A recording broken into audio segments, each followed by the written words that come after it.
mai kako. Welcome everybody. My name is Boots and this is my channel, Kohala Mountain Stories. I'm coming to you from Kohala Mountain on Hawaii Island.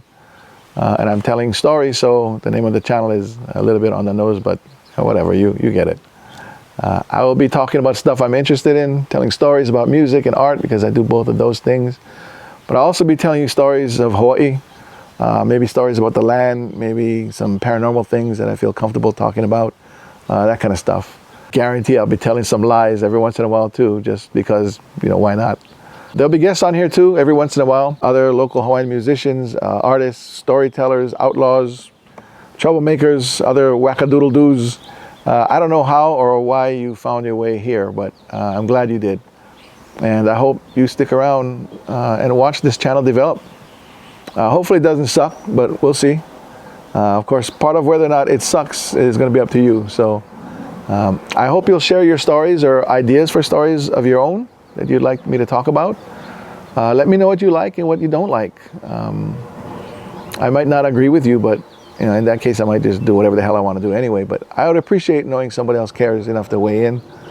Either way, this channel is going to be super interactive. Hawaiians value relationships, so I hope we get to know each other a little bit. Things are coming. But I want to start this channel by telling you stories about something that happened only a few weeks ago. I was asked to perform a concert at the Library of Congress in Washington, D.C. with my band, the Kohala Mountain Boys. Over the course of the next few videos, I'll share some of the footage from that concert and talk about some of the songs and the stories behind where they came from and why they were included in the concert. So let's start at the beginning. Let's start there. A couple of years ago, I was awarded a grant from the Library of Congress to do an archival project here in Kohala, the northernmost part of Hawaii Island, where I live. I went looking for old and unrecorded songs composed by members of some of the old families of Kohala. Songs that maybe the current members of those families might not even know exist. I wanted to save those songs. I call them heirloom songs for future generations. Anyway, the project went well. I found several songs, and those songs are now archived in the Library of Congress and safe for generations to come. I also completed a documentary about the project, which is also now housed in the library and which anyone can see on my website, bootslupenui.com. In fact, you can see my other documentary there as well.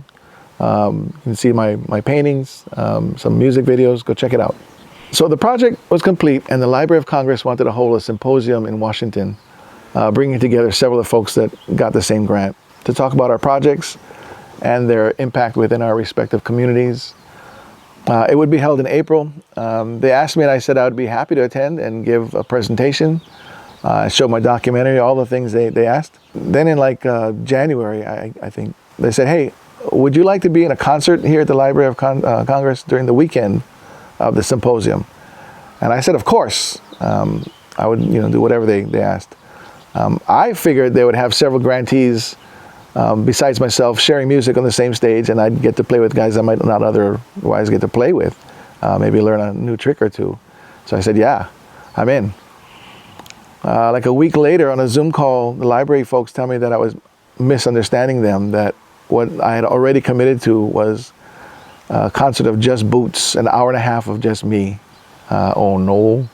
Now, I haven't been a gigging musician for about 150 years, so the idea of a solo concert at the Library of Congress was not cool.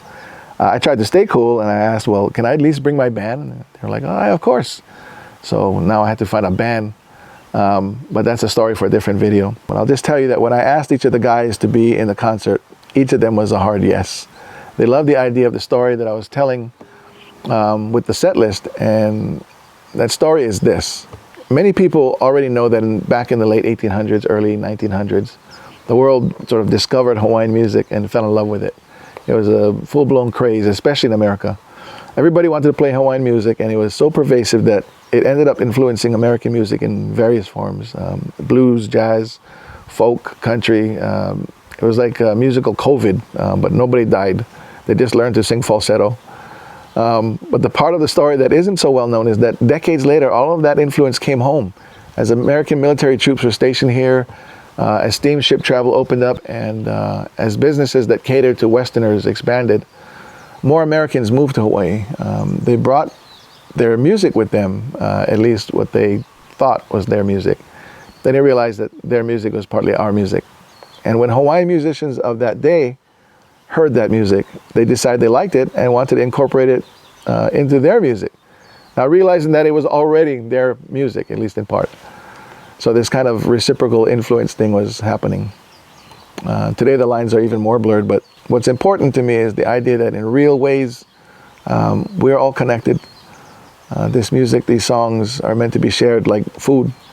They're meant to bring us together, not to further separate us. So I chose songs accordingly. I chose some Hawaiian classics, some old country tunes, blues, folk, even a little bit of jazz, to illustrate how it all could sound similar and how it all sounded Hawaiian or country or whatever, because it is all Hawaiian and it is all American and everything else.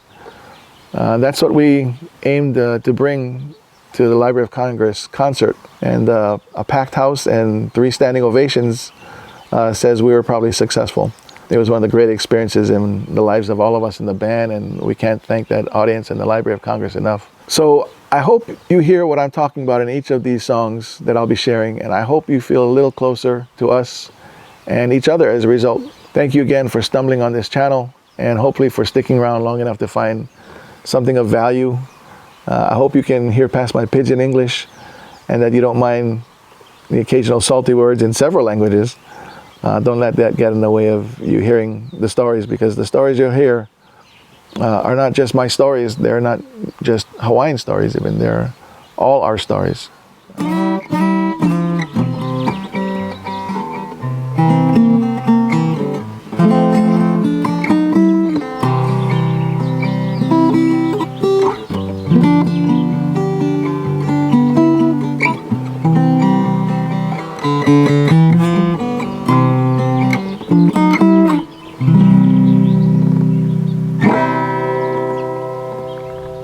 Okay, so at this point, I'm supposed to let you know that this is where you can go poke that like and subscribe buttons. Mahalo. Thank you.